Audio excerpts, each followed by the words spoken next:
Welcome to Politics News Wolf US channel. Hi everyone. Today we're here with you to give you another video and some updates about war map. War isn't our Jewish struggle that the nation can win by putting its whole self on the line. At the end of the war, the winner sets the borders and offers the terms. The defeated is therefore forced to submit.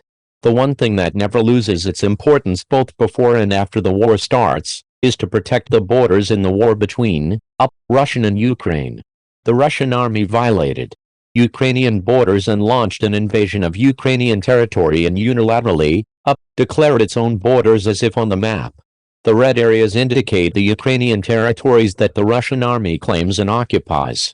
Naturally, the Russian government claims that the red areas are the official orders of Russia. However, the Russian government is incapable of protecting neither the occupied territories. It recognizes its borders nor its official borders. Let's explain this situation with the latest in developments on the map. So before we get into the map analysis, there's something important we want to share with you. We need your support to continue this intensive work. You can support our team keeping the pulse of the Russia-Ukraine war by using the Super Thanks button below the video. Okay, let's get into the updates in the war map. BMU, as we have repeatedly stated in all our reports, continues to maintain its importance for the course of the war. The military activity in BMU located in the center of the front line continues unabated. The Ukrainian army has carried out a series of operations against the city in recent days. The Ukrainian army, which repulsed the Russian army at points south of Bakhmut last week, started to work towards the north of Bakhmut. In this context, Ukrainian artillery attacked the Russian firepower in the towns of G and Beefin north of Bakhmut. These attacks were interpreted as an attempt by the Ukrainian army to encircle the occupied areas of the city from the north of BMU. The natural freshwater sources in this region are used to supply the Russian army with water. The Russian army, which has difficulty in receiving reinforcement from the Russian mainland, is trying to meet its basic needs through the natural resources in the region. In a way, the Ukrainian army is trying to wear down the Russian army by taking natural resources from Russian troops. On the other hand, the train station in the south of the city was recently liberated by the Ukrainian army as a result of bloody clashes, and Russian troops were reported about 5 kilometers to the east of the city. The Ukrainian army wants to completely cut off the Russian army from the train lines. The Ukrainian army, which organizes small-scale operation against the Russian army on the train tracks in the south of the city, forced the Russian troops who had given strict orders to hold on to the area to leave their positions. Thanks to the offensive of the Ukrainian army, most of the Russian troops were pushed well away from the railroad tracks. We mentioned that BMU is in the center of the front line. As you can see on the map, BMU is the intersection point of all the battlefields. The central dominance that Ukraine is trying to establish by completely liberating the region is very important in terms of war strategy. But the Ukrainian army knows that it cannot achieve victory here only by destroying the Russian infantry and Wagner militia. Therefore, command centers that will provide reinforcements to Russian troops in BMU, ammunition depots, and artillery positions that will repel Ukrainian offensives with artillery fire are among the most important targets of the Ukrainian army. In this context, the Russian positions east of the Mka River are constantly shelled by Ukrainian artillery units, keeping the area under fire. Ukrainian artillery destroyed the concentration of equipment in 5 command centers in a very short time with successful shots. The shelling of Russian troops east of the river provides Ukraine with an important psychological advantage.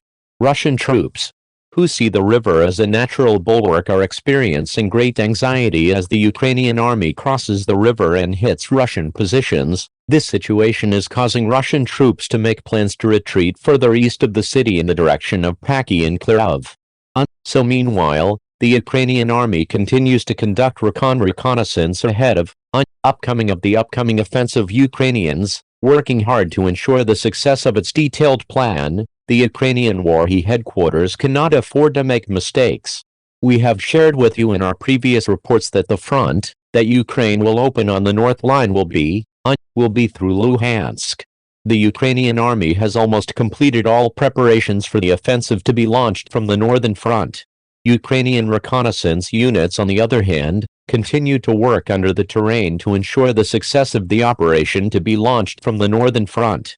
According to statements made by the Russian state officials, Ukrainian reconnaissance units are conducting intensive reconnaissance work in the occupied region, northwest of Luhansk. As you can see on the map, the highways in Swat are a vital element for Russian troops. These roads are indispensable for Russian troops to reach all occupied areas. At the same time, these roads connect the Russian mainland and Ukraine. Therefore, they are vital for every reinforcement, ammunition, and supply coming to the Russian troop. We can make the following interpretation of the Ukrainian army's reconnaissance activity at such an important point.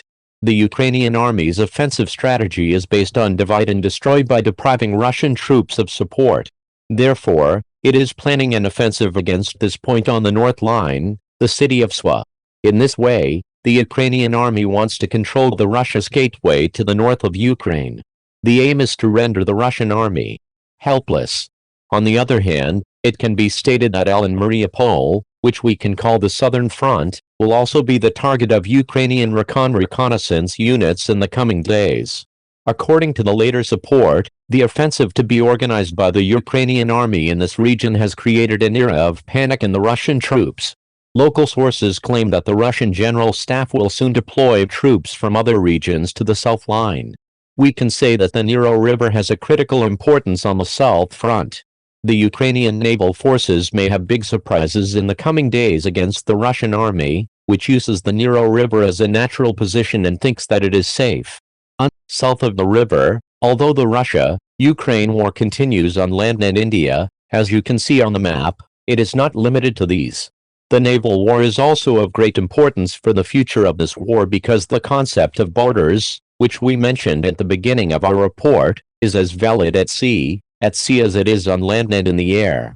So the Ukrainian army will act decisively to protect its maritime borders. Ukrainian naval forces have been preparing intensively in recent days. It is a fact that the most important target of this preparation is Crimea. In this sense, the ports of Kherson and Odessa in the south of Ukraine are of great importance. The first goal of the Ukrainian naval forces is to overcome the Crimean wall surrounding the port of Kherson. The next goal is to block the Crimean Peninsula from the sea. First, the occupying Russian troops in Crimea caught between two fires will have no chance to resist. So tell us what you think.